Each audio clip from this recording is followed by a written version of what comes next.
firman Tuhan yang saya ingin sampaikan pagi hari ini adalah mengenal Allah kita.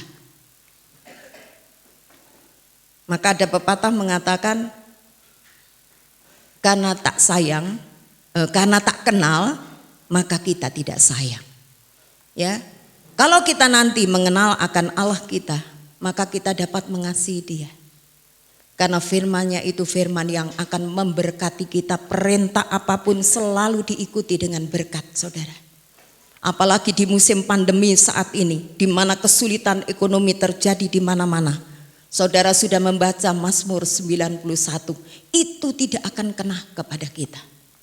Inilah saatnya, ya, di masa-masa orang mengalami kesusahan, kita bersyukur kepada Tuhan. Karena janjinya akan dinyatakan kepada kita. Pemeliharaan Tuhan yang begitu luar biasa. Orang lain mungkin orang-orang fasik tertimpa akan hal ini. Tetapi kita orang yang percaya dilindungi oleh kebenaran firman Tuhan. Ya, mari kita mengenal Allah kita. Saudara, mari kita melihat di dalam Yohanes pasal 17 ayat 3.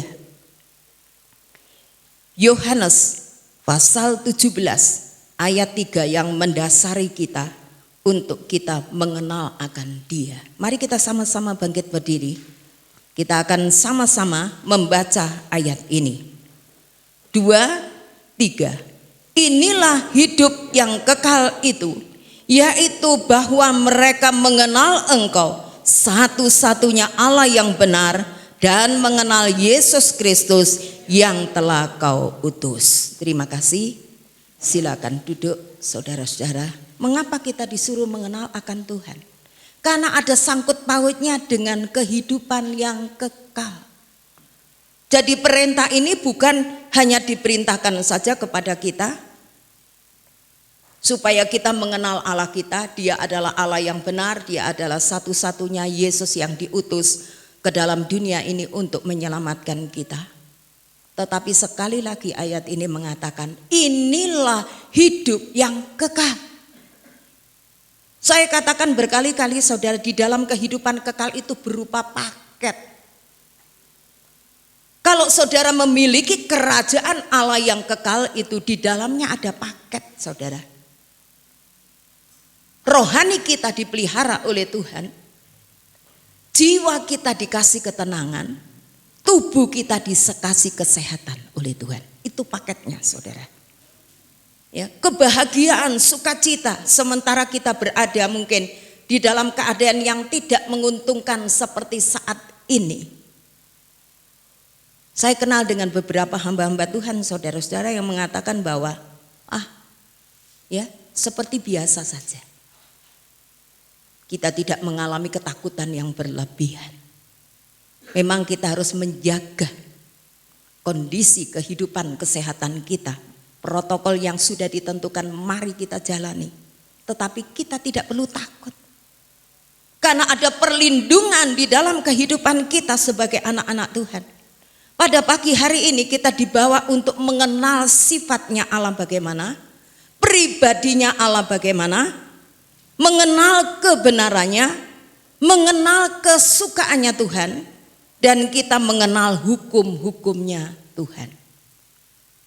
Jangan kita disebut orang yang percaya kepada Tuhan ketika kita ditanya oleh orang, siapakah Allah yang kita sembah itu? Kita tidak bisa menjawab, saudara. Tetapi pada pagi hari ini firman Tuhan ini akan memberitahu siapakah Allah yang kita sembah. Mari kita mengenal pribadi Allah yang sesungguhnya. Itulah yang Allah mau di dalam kehidupan kita sebagai orang-orang percaya, saudara. Bahkan Rasul Paulus mengatakan hubungan kita dengan Allah Bapa di surga, dengan Tuhan Yesus, dengan Roh Kudus, saudara-saudara, seperti suami istri. Yang ada hubungan begitu intim, tinggal bersama, selalu bersama-sama sebagai suami istri. Ya, saling mengenal satu di antara yang lain lebih daripada orang-orang yang lain. Nah, saudara-saudara, yang pertama, mari kita mengenal pribadi Allah. Yang pertama, Allah sangat kritis dalam perkara kecil. Allah tidak melihat keberhasilan kita mungkin sebagai anak-anak Tuhan. Tuhan tidak melihat keberhasilan orang yang protes pada waktu akhir zaman nanti. Bukankah aku sudah berbuat mujizat demi namamu? Bukankah aku mengusir setan demi namamu? Allah tidak melihat itu, saudara. Sebab dia tahu siapa yang membuat seperti itu adalah dia sendiri. Dia tidak pernah kagum, saudara. Karena itu Allah yang membuat. Tetapi Allah melihat satu hal yang di dalam, yang kecil. Ada pepatah mengatakan karena nila setitik rusak susu sebelanga. Enggak perlu, saudara-saudara, racun itu diberikan terlalu banyak, ya, sedikit saja sudah menghasilkan kematian. Maka banyak orang jatuh bukan karena kesalahan yang besar, bukan tersandung oleh batu yang besar, tetapi justru terkilir, ya, ikut merosot dengan kerikil yang kecil. Saya seringkali bersama jemaat dulu naik turun untuk pergi ke Turgo, ya saudara. Lewati jurang, ya. Kadang-kadang kita menginjak kerikil tuh langsung, ya saudara, sudah merosot. Tetapi kita sangat hati-hati kalau kita menginjak batu, dan batu yang tertanam di dalam tanah itu tidak akan pernah, kalau kita hati-hati, tidak akan pernah menjatuhkan kita. Tetapi justru kita lengah terhadap perkara-perkara yang kecil, kerikil yang kecil, kita tidak perhatikan. Tapi kita justru jatuh karena kerikil itu. Mari kita melihat, saudara-saudara, pagi hari ini Allah sangat kritis dalam perkara yang kecil. Allah sedang melihat perkara-perkara kecil yang ada di dalam diri kita yang tidak sesuai dengan kehendaknya. Apa yang Tuhan benci mungkin, ya, kita anggap kecil, saudara-saudara, tapi itu berakibat sangat fatal di dalam kehidupan kita. Mari kita buka di dalam kitab Ibrani. Ibrani pasal yang ke-12.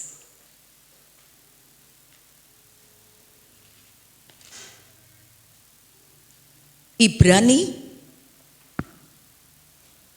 pasal yang ke-12, kita perhatikan ayat yang ke-16. Ibrani pasal 12 ayat yang ke-16. Janganlah ada orang yang menjadi cabul atau mempunyai nafsu yang rendah seperti Esau, yang menjual hak kesulungannya untuk sepiring makanan. Jadi Esau ini jatuh karena yaitu karena, saudara-saudara, semangkuk kacang merah. Berapa sih harganya, saudara? Berapa sih artinya? Berartinya hanya semangkuk kacang merah itu saja yang menjatuhkan Esau, saudara. Sehingga dia kehilangan hak kesulungan itu. Dan ketika sadar, dia minta dengan tangisan yang begitu memilukan di hadapan Tuhan. Tetapi dia tidak punya kesempatan lagi. Jatuh hanya karena perkara yang kecil. Mari kita lihat kembali apa yang dikatakan oleh Tuhan Yesus di dalam kitab Injil Lukas pasal yang ke-16. Injil Lukas pasal 16 ayat yang ke-10. Injil Lukas pasal 16 ayat yang ke-10 dikatakan demikian. Barang siapa setia dalam perkara-perkara kecil, ia setia juga dalam perkara-perkara besar.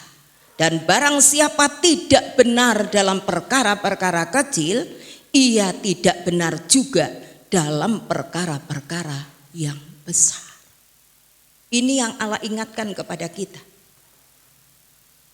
Allah sangat kritis terhadap perkara-perkara kecil. Allah sedang memperhatikan perkara-perkara kecil yang kita lakukan hari-hari ini di hadapan Tuhan. Menyapu perkara kecil, saudara. Tapi ada umat Tuhan yang melakukannya dengan penuh kesetiaan. Diperhatikan oleh Tuhan. Satu pekerjaan yang tidak diingini oleh orang lain. Itu sebabnya anak-anak sekolah Alkitab dikirim ke praktek-praktek, saudara. Saya pada waktu itu memulai dengan mengosek kamar mandi, ngepel, nyapu, pergi ke pasar, belanja, masak. Perkara-perkara kecil. Saya ulangi, saudara, sesungguhnya ya, barang siapa setia dalam perkara-perkara kecil, ia setia juga dalam perkara-perkara yang besar. Kalau saudara ingin dipercayakan kepada yang perkara yang besar, mari kita perhatikan perkara kecil yang kita bisa lakukan di tengah-tengah pekerjaan Tuhan. Di mana orang lain tidak suka, di mana perbuatan itu tidak bergengsi, mungkin menurut ya pandangan banyak orang, wah kalau saya melakukan hal-hal yang rendah demikian mungkin saya kurang cocok. Tetapi perhatikan Allah, saudara-saudara, sangat kritis dengan perkara-perkara yang kecil, yang tidak disukai orang. Tetapi kita lakukan demi cinta kita kepada Tuhan. Itu yang Allah perhatikan.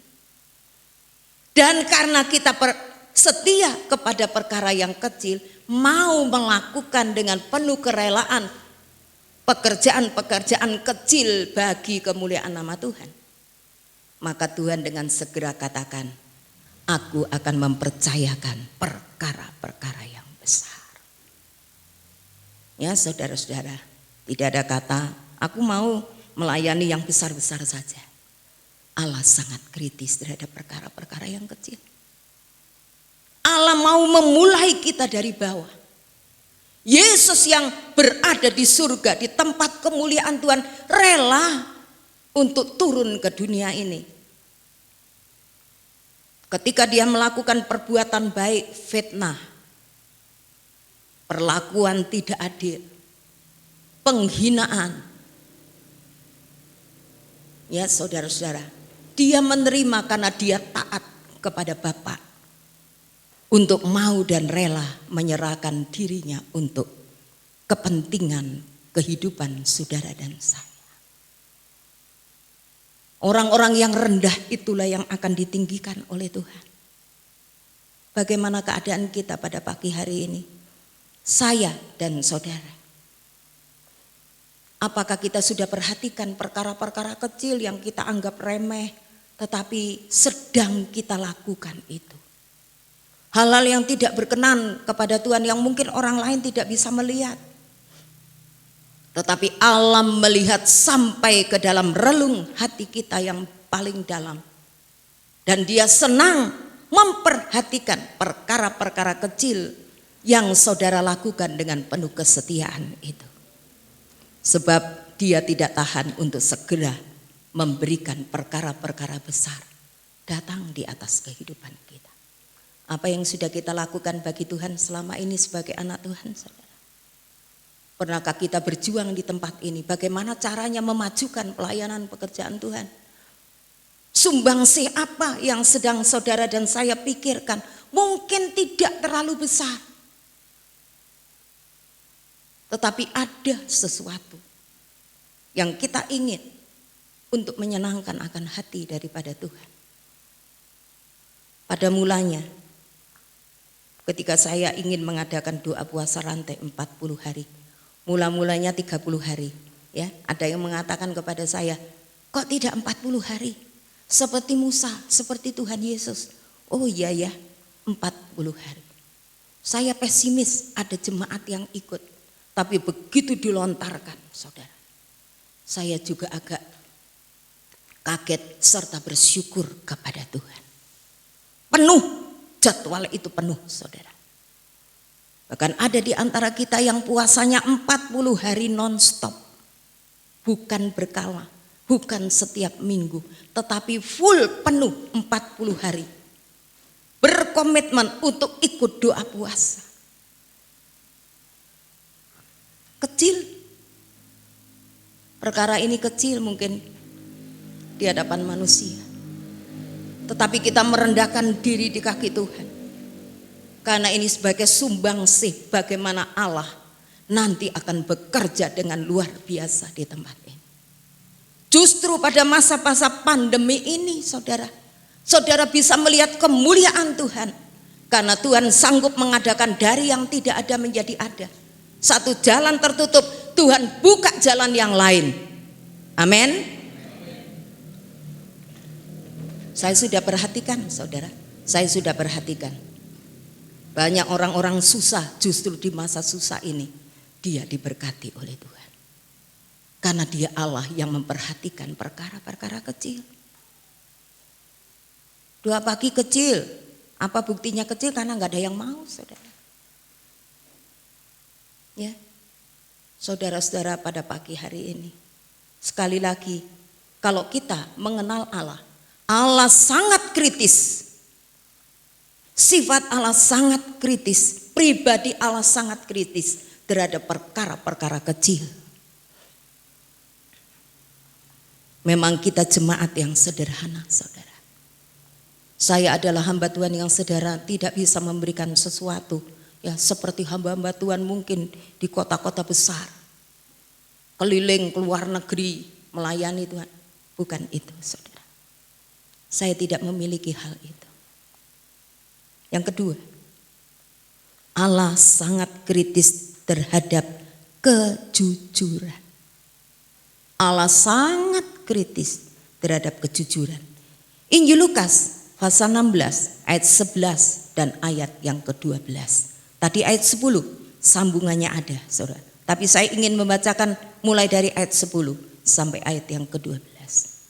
Barang siapa setia dalam perkara-perkara kecil, ia setia juga dalam perkara-perkara besar. Dan barang siapa tidak benar dalam perkara-perkara kecil, ia tidak benar juga dalam perkara-perkara besar. Tuhan tidak pernah mempercayakan perkara yang besar. Sebab perkara kecil dia tidak melakukannya. Jadi, jikalau kamu tidak setia dalam hal mamon yang tidak jujur, siapakah yang akan mempercayakan kepadamu harta yang sesungguhnya? Dan jikalau kamu tidak setia dalam harta orang lain, siapakah yang akan menyerahkan hartamu sendiri kepadanya? Allah sangat kritis terhadap kejujuran, saudara. Itu sebabnya Allah sangat bangga dengan kehidupan Ayub. Dalam Ayub 1 ayat 1, saudara-saudara, dikatakan, hambaku Ayub adalah seorang yang takut akan Tuhan. Yang kedua, dia adalah orang yang saleh. Yang ketiga, dia adalah orang yang jujur. Yang keempat adalah menjauhi kejahatan. Allah kita sangat kritis dengan kejujuran. Maka di sini dikatakan, saudara-saudara, jadi jika kamu tidak setia dalam hal mamon yang tidak jujur, siapakah yang akan mempercayakan kepadamu harta yang sesungguhnya?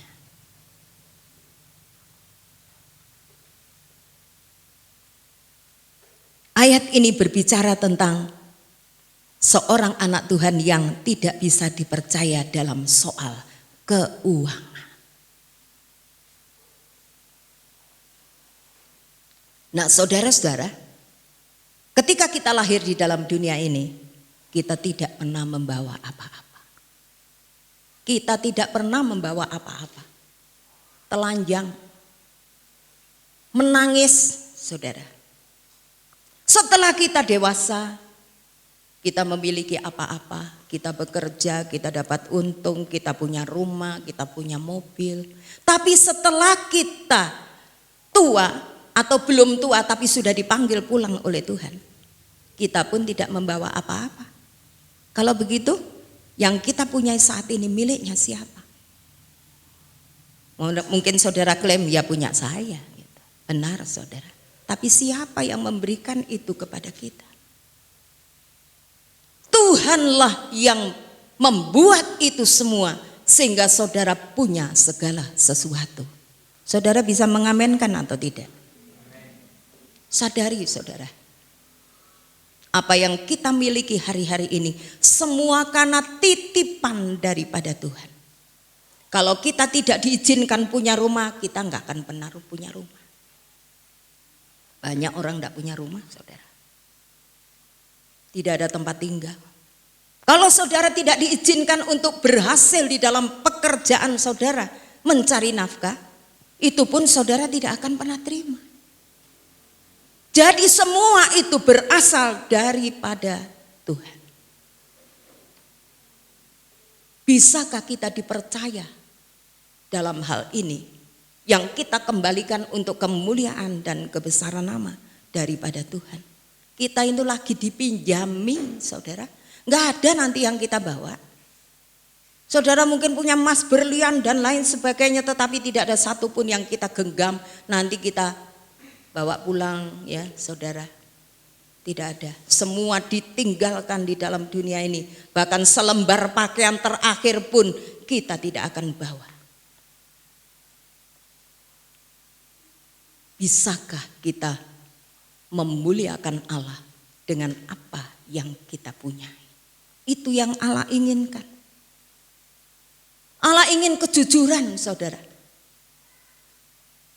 Saudara harus tahu.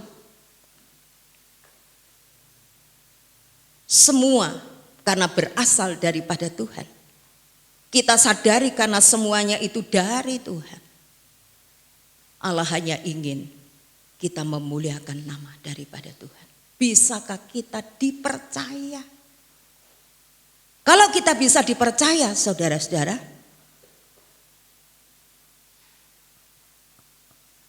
maka ayat ini dikatakan,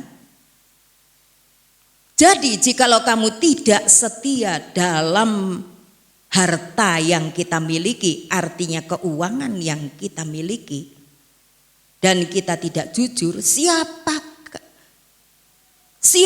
yang akan mempercayakan kepadamu harta yang sesungguhnya?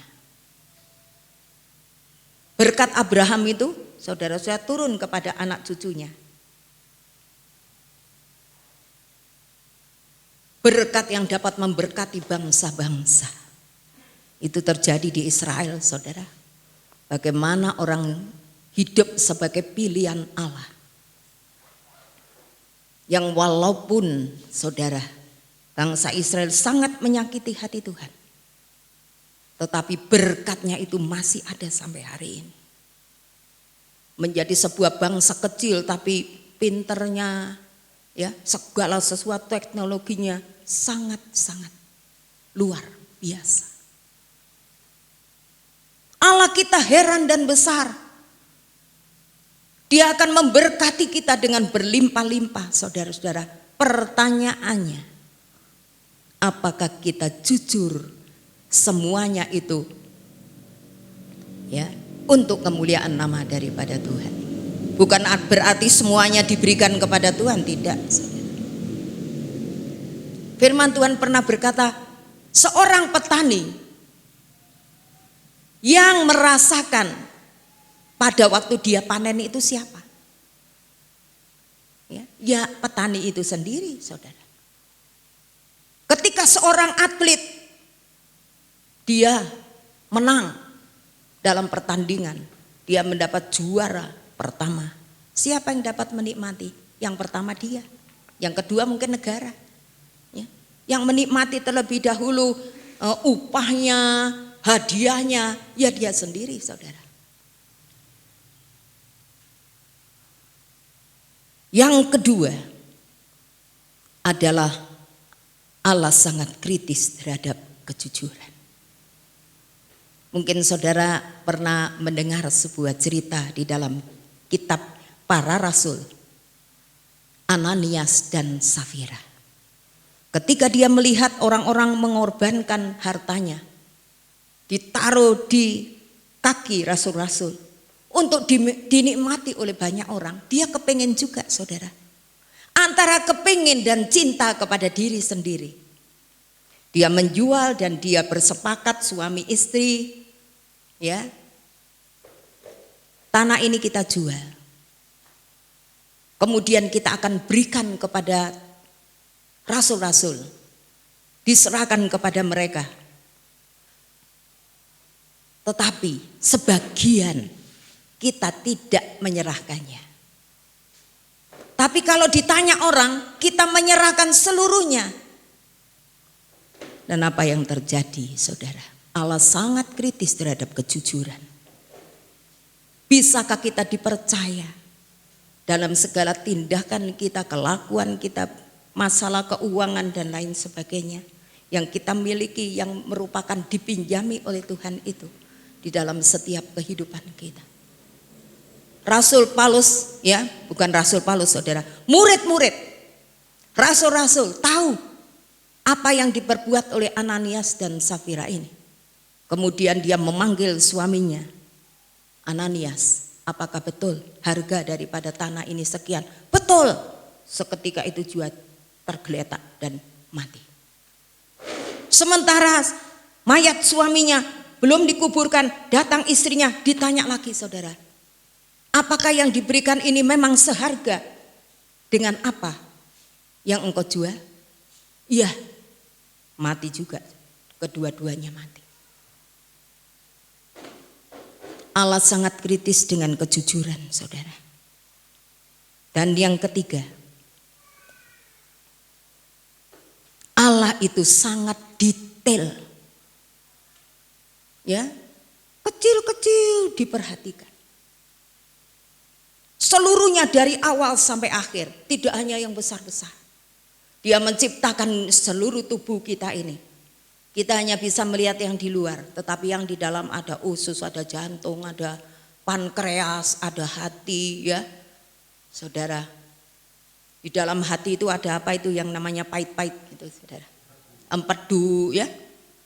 Yang perkara-perkara kecil itu sangat diperhatikan oleh Tuhan. Ketika ada gula masuk ke dalam tubuh kita, ada alatnya untuk mengubah gula itu menjadi tepung, saudara. Allah kita menciptakan gitu begitu luar biasa, begitu detail. Hati-hati dengan Allah, karena Dia begitu detail, saudara. Apapun pikiran, angan-angan yang kecil, tapi menyebabkan sesuatu yang besar dan merugikan kita, Allah yang tahu. Sebab itu mari kita belajar, karena Allah kita sangat detail. Dan Dia juga ingin saudara mengetahui, mengenal Allah. Aku ini Allah yang detail, Allah yang teratur, Allah yang ada aturannya. Tidak semau-maunya kita menjadi anak Tuhan. Tidak, saudara. Keselamatan memang Allah berikan cuma-cuma, dibayar oleh Tuhan Yesus sendiri. Tetapi untuk menerima berkat tidak harus pakai syarat, saudara. Mari kita akan melihat Maleakhi 3.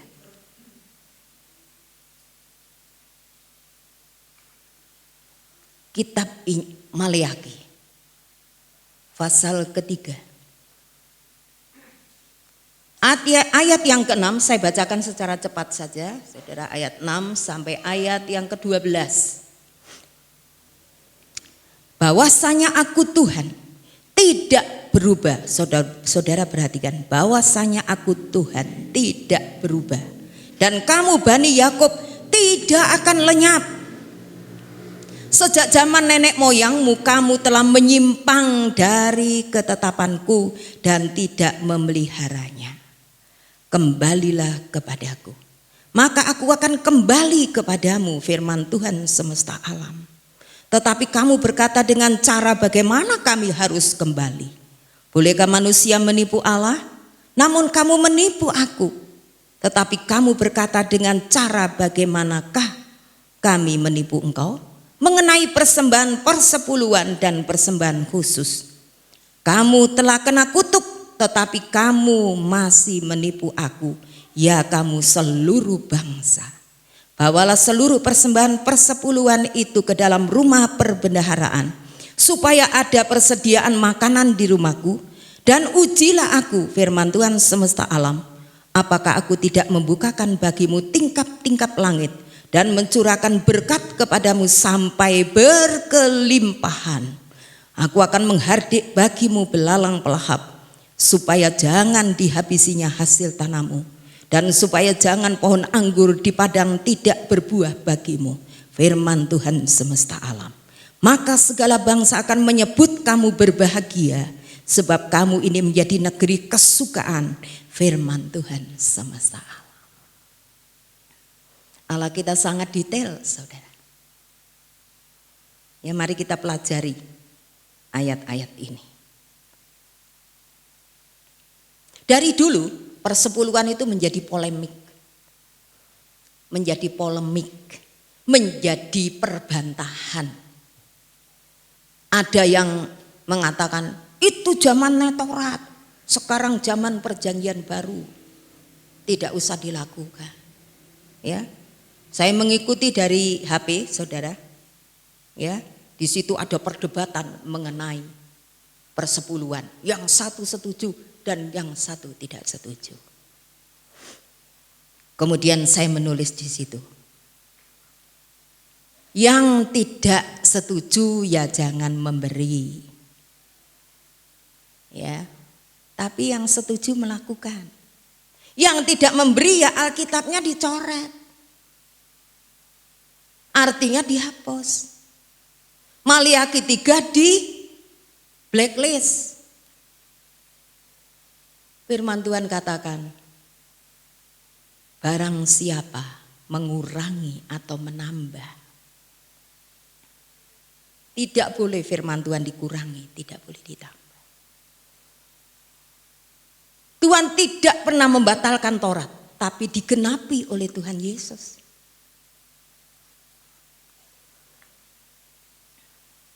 Dan di sini dikatakan saudara-saudara, dalam perikop ini dikatakan yang pertama, bahwasanya aku Tuhan tidak berubah. Dalam perikop ini Allah tidak berubah. Sejak zaman nenek moyangmu kamu telah menyimpang dari ketetapanku dan tidak memeliharanya. Ini ketetapan. Bukan kalau mau, bukan kalau tidak mau, ketetapan dan tidak berubah. Diberitakan kepada akhir daripada perjanjian lama untuk memasuki perjanjian baru. Maka dikatakan di sini saudara-saudara, sejak zaman nenek moyangmu kamu telah menyimpang dari ketetapanku. Ya, sejak nenek moyangmu kamu telah menyimpang. Jadi itu ketidaktaatan yang menurun terus saudara-saudara sampai hari ini. Makanya ada perdebatan. Tapi dikatakan oleh firman Tuhan, aku tidak berubah. Nenek moyangmu menyimpang dari ketetapan yang sudah kubuat. Maka di dalam hal ini saudara-saudara, Allah itu memang sangat detail di dalam memberikan perintah itu kepada kita. Aku Allah yang tidak berubah, jadi tetap. Karena ketetapan gak bisa dirubah, tetap saudara. Bukan kadang-kala ya kalau saya mau, bukan. Ini ketetapan. Supaya pekerjaan Tuhan berlangsung dengan tertib. Detailnya saudara-saudara. Maka Allah memberikan 2 hal sebetulnya saudara. Maka dikatakan, dapatkah manusia menipu Allah tetapi kamu melakukannya terus? Sejak zaman nenek moyang dulu kamu terus melakukannya. Menipu artinya tidak sesuai, saudara. Sebab itu di sini ditulis nominal 1/10. Berapa? 1/10. Ini detailnya, saudara. Berapa yang harus kita berikan kepada Tuhan? 1/10. Jikalau saudara punya 10 bagian, 9 angka yang paling besar diberikan kepada saudara. 9, saudara. Kalau 10 1 tambah 0, angka yang terbesar diberikan kepada saudara. 1/10 dari apa? Seluruhnya, ya, di situ ada seluruh ya, saudara.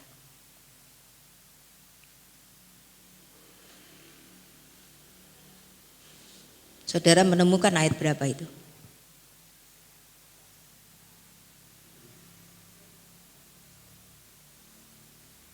Bawalah seluruh persembahan persepuluhan itu. Seluruh itu bagaimana, saudara? Apa saja yang rezeki keuangan yang saudara terima? Baik itu dari pekerjaan saudara sehari-hari, ya. Baik itu ada bonus dari orang lain, baik itu saudara mendapat keuangan tambahan, ya, selain dari mungkin saudara menjadi pegawai negeri, menjadi pegawai swasta, ya, kemudian saudara bekerja sendiri, ya, semua berkat yang saudara terima seluruhnya 1/10. Mungkin ada dari kampung punya warisan dari orang tua, hasilnya dikirim kepada saudara, seluruhnya, saudara. Firman Tuhan ini diberitakan supaya saudara hari-hari ini, gereja yang sudah umurnya 48 tahun ini, firman Tuhan ini digenapi dalam hidup saudara. Semua umat Tuhan di sini diberkati dengan berkelimpahan. Itu yang Allah mau terjadi dalam hidup saudara dan saya. Allah sangat detail, saudara. Nominalnya, berapanya, ya, mengapa, ya. Mengapa ayat ini ditulis, saudara?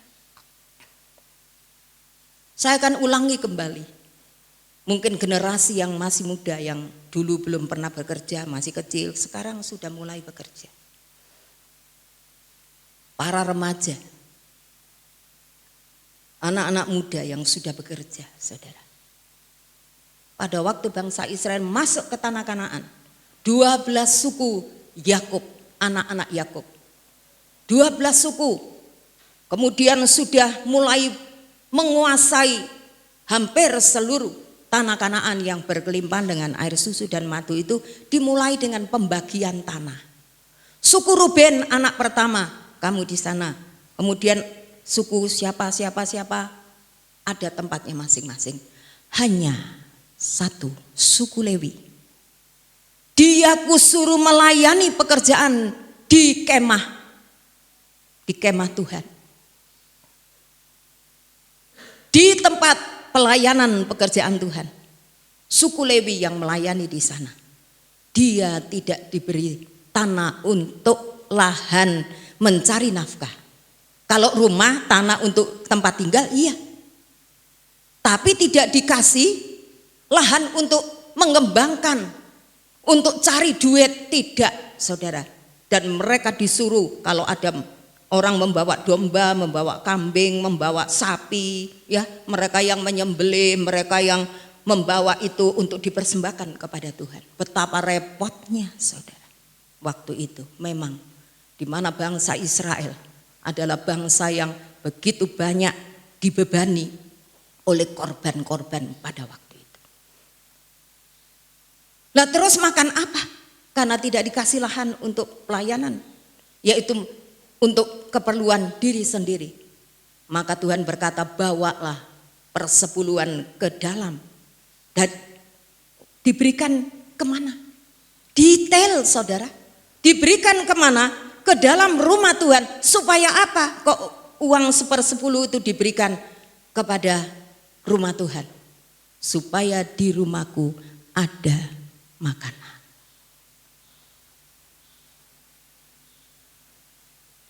Allah itu mengatur, saudara, semuanya dengan baik.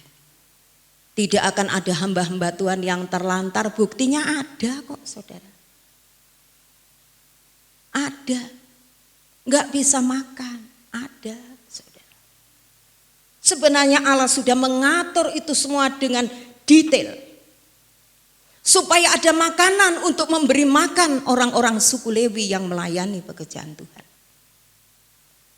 Mungkin ada yang katakan kok enak banget. Ini ketetapan dari Tuhan.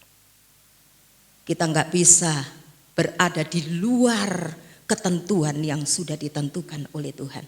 Kalau saudara benar-benar ikut kepada Tuhan, ada aturannya. Diberitahu dengan detail supaya saudara mengerti. Di dalam rumah Tuhan saudara harus selalu ada makanan. Ya, yang namanya makanan itu ya kebutuhan pokok saudara. Di gereja ini ada orang-orang yang dibantu beras per bulan ada saudara. Ya uangnya dari situ. Kalau ada hamba-hamba Tuhan dari desa mampir ke tempat ini, Bapak Gembala selalu berkata kepada saya, kasih amplop. Padahal dia tidak pernah tanya uangnya masih ada atau tidak saudara. Satu saat saya punya tabungan saudara, enggak banyak. Kemudian datang seorang hamba Tuhan. Saya sudah saksikan ini sudah agak lama saudara ya. Saya sudah punya celengan berupa tempat plastik begitu, saya celengi uang saya di situ saudara-saudara. Belum begitu banyak, datang seorang hamba Tuhan cari dana untuk pembangunan rumah gerejanya. Terus terang saudara, sementara saya berdiri di belakang di rumah saya agak dalam, orangnya tamunya duduk di sebelah situ ketutupan tembok, Bapak Gembala yang kelihatan saya katakan begini, emang gak ada saudara? Memang tidak ada, hanya celengan itu yang ada. Ya, kan sudah cukup mengerti ini duit, nggak ada. Kemudian saya sepertinya mendengar suara yang di situ, itu apa itu? Saya langsung ambil, saya berikan semua. Sampai hari ini saya tidak pernah menabung, saya tidak punya tabungan. Saya tidak punya juga asuransi, tidak punya.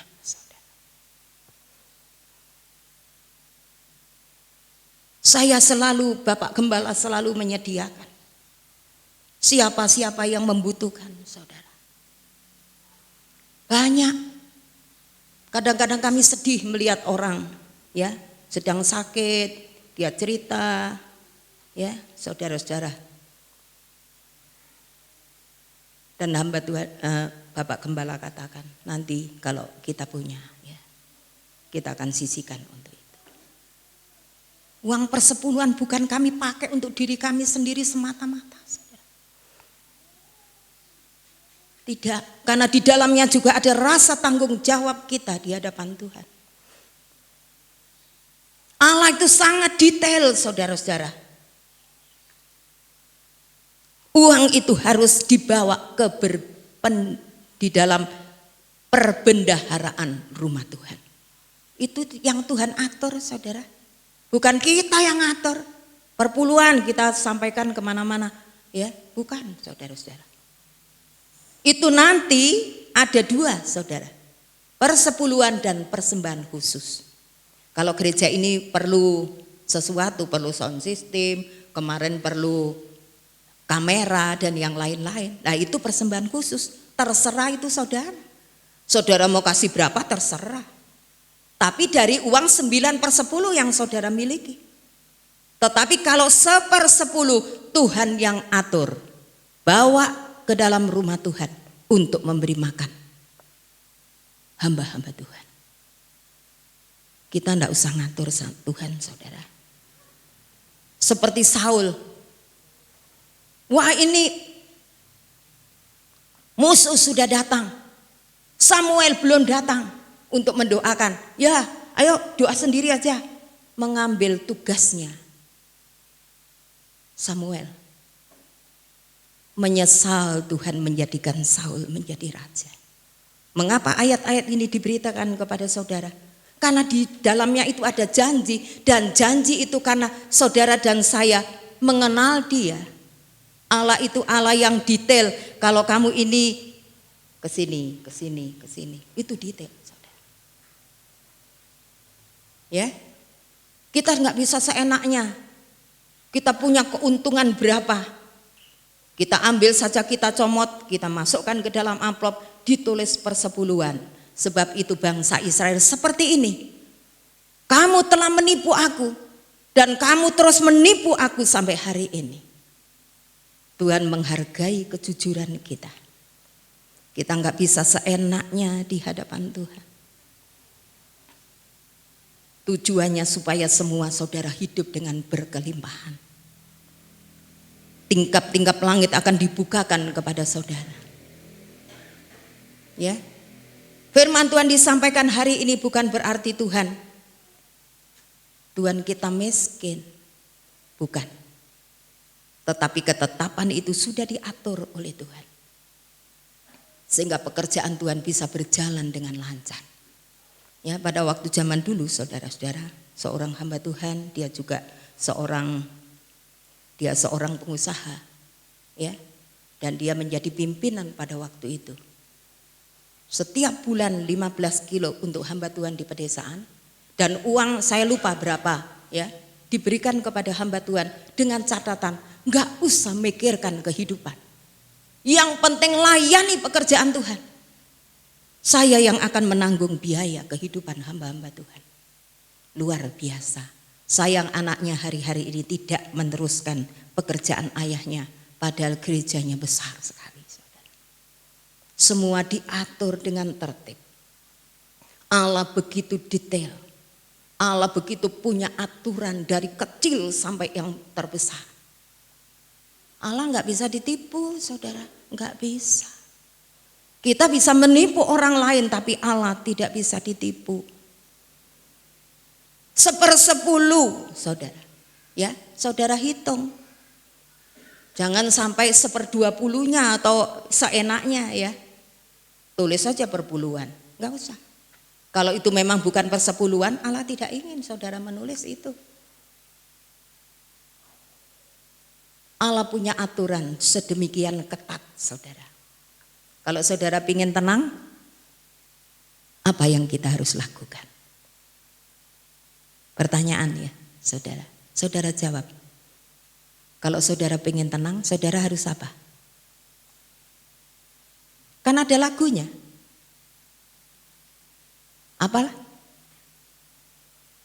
lagunya kalau saudara ingin tenang di tengah pandemi yang banyak kesulitan ini, anak-anak mau kuliah, anak-anak mau sekolah, memerlukan biaya, tapi saudara tetap tenang.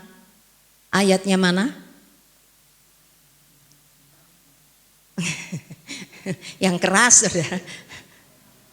Hanya dekat Allah saja aku tenang. Kalau saudara mau diberkati, karena ada aturan berkat, saudara. Bukan hanya persepuluhan. Masih ada lagi sebetulnya. Saya nggak sempat untuk menyampaikan kepada saudara pada hari ini. Ya. Tapi semua ada kunci-kuncinya, dan kuncinya itu semua sudah diberikan kepada saudara. Alkitab yang saudara miliki itulah kunci di mana saudara pingin diberkati, saudara pingin tenang, supaya pingin sehat. Ya. Kalau saudara pingin sehat apa?